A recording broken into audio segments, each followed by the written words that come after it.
Josh, you're famous for quoting Earl Nightingale of, look at what everybody else is doing and do the opposite. And, the whole purpose of this is, are you doing something worth talking about where people are going and they're talking about you? If the norm is to just spend money on paid ads, then you know what? Hey, spend the money on your actual client in front of you.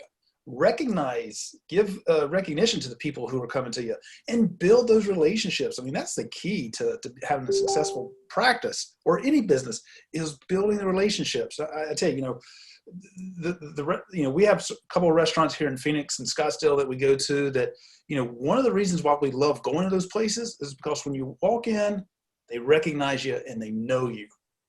And that's part of that experience.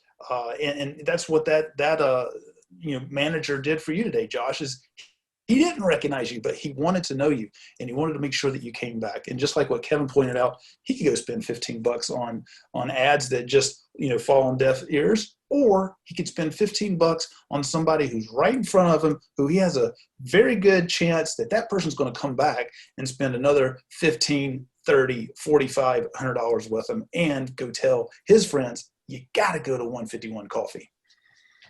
Yeah, I think something that a lot of people have trouble with is you hear us sometimes talk about, hey, make sure that you're giving a lot of value to your clients, that you're serving them at a high level. And something that I've gotten is, well, how do I do that?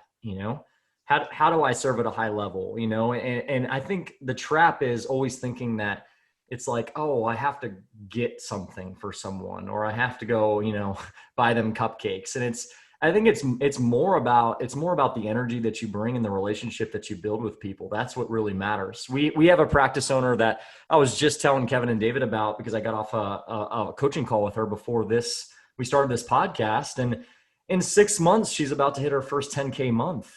And it's 100% based on the energy that she brings.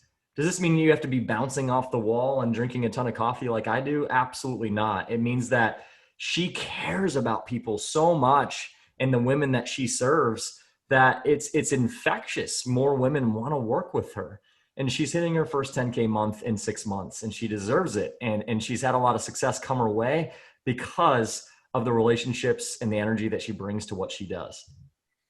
Yeah, let's also not get distracted by the differences between word of mouth referrals that work, which is creating energy that people share and encouraging people to talk about you. And what most people do with word of mouth is, I'm going to sit back and wait for somebody to talk about me. And I think that's really what this is all about is, well, if you want people to talk about you, one, give them a reason to talk about you. And two, give them the energy and ask them to talk about you.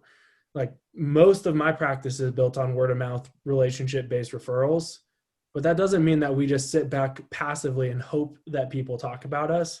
We give them a reason to talk about us. We build relationships with them, and we encourage them to continue to talk about us. That's a great point, Kevin. I've had several calls with in chats with clinicians lately that, they feel like they're struggling a little bit with that word of mouth marketing, and they're doing all the right steps. But I listen to them and I ask them and say, well, let me ask you this. Have you actually asked that person?